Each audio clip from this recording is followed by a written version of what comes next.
Hello everyone, in this video I will show you how to fix the fast charging not working issue on Samsung Galaxy S24 Ultra.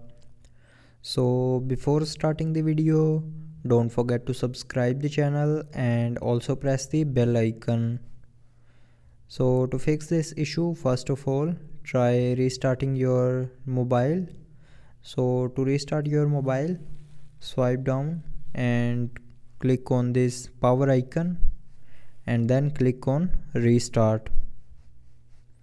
Now here again click on this restart icon to restart your mobile, and after restarting your problem will be fixed. But if it doesn't fix your problem, then open settings, scroll down, and here click on device care and then click on battery. Now here scroll down and click on charging settings, and here you will see a fast charging button. So make sure to turn this button on, and after turning on, the fast charging will start working properly. But if you are still facing the problem, then the next solution is check the charger and your data cable if they are working or not.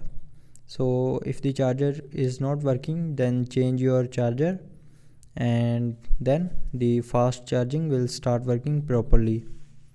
But if you're still facing the problem, then the last solution is open settings, scroll down to the end and click on software update, and then click on download and install to update your mobile software to latest version. And after updating your mobile software, your fast charging problem will be fixed. So I hope you liked the video. Thanks for watching.